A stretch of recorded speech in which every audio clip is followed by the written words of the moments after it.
आई भैया, हम बात कर रहल बानी भोजपुरी के सुपरस्टार खेसारी लाल यादव के बारे में।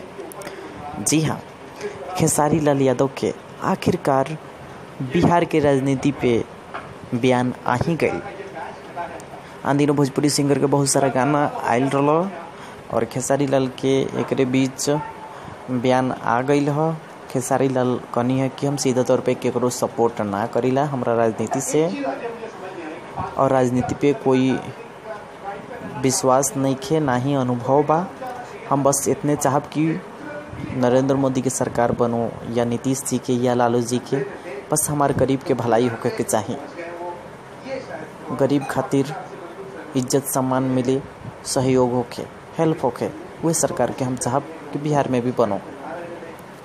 और खेसारी जी कहने हैं कि गरीबी के हमसे ज़्यादा और हमसे नज़दीक से केहू नहीं के देख ले, हम वहीं से बिहेव करीला। रउआ ढेर सारा न्यूज़ खातिर बनल रही, चैनल पे सब्सक्राइब करी, शेयर करी।